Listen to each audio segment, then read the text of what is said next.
If you notice, it's always the anti-war protesters that are arrested for protesting against a war. It's never the pro-war protesters that get arrested for being in favor of a war. And that is because the United States just loves war. Here in the U.S. show no signs of slowing down. Around 275 people were arrested on Saturday across various campuses. At UCLA, fights broke out between dueling groups. Pro-Israeli and pro-Palestinian demonstrators clashed when a barrier meant to keep them both apart was breached. Democratic Representative Summer Lee spoke on Face the Nation yesterday about her meeting with protesters at the University of Pittsburgh last week. I think that the number one goal for them right now, just listening to what they had to say, is that they want to see a ceasefire in Gaza. They want to see the indiscriminate bombings and killings end, right? That is the reason why they're out. And there's a lot of noise around this that distracts from that. There's a lot of noise that tries to take away from that central message. But that is the central. Yep, that's what people love to do when it comes to anti-war protesters.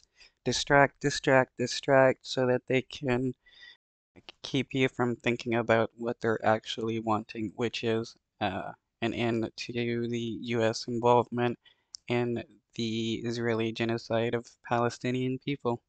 Essential thing that they are fighting for, and they believe and they feel like our government can do more.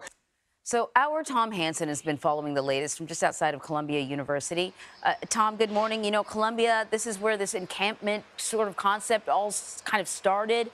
Where do things stand right now? Any breakthrough in terms of, the protesters negotiating with the university?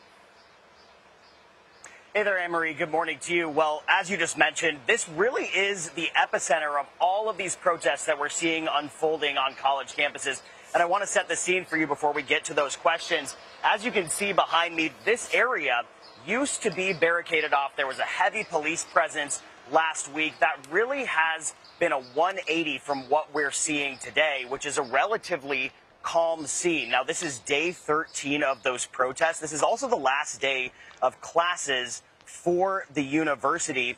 That May 15th deadline, though, is fast approaching, where graduation will be taking place near where the protests are. Now, as far as where we stand with current negotiations, as we approach that deadline, there is really an impasse. We didn't get any major updates over the weekend from the university, mainly because things were calm. So we'll be keeping an eye on that today.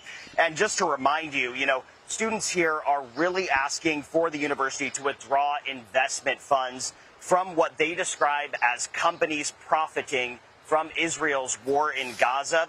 But that deadline fast approaching with really no end in sight at the moment, Anne-Marie. Yeah, and, over the weekend. It's always profit over people. If a business company or investor, whoever can profit, they will try to profit, even if that means investing in a war machine. And we can see this map. We saw college protests pretty much across the country. It seems like, the universities don't have a lot of options on the table when it comes to figuring out how to deal with these encampments. What options are there? Yeah, really the central question here, Anne-Marie, is whether or not the university president will still have a job when all is said and done. Negotiations are still ongoing, but they are pretty much at a standstill. Now, I also want to reference this because Columbia now lists 5 areas where it refrains from investing. So, we're talking about divestment and divesting and all those things. Historically, they have divested from tobacco, private prison operations, thermal coal, Sudan, and fossil fuels. So they do have a history of meeting some of these demands in the past, although as it stands right now with this tense situation, that appears unknown. We're still really waiting to see what happens today after really no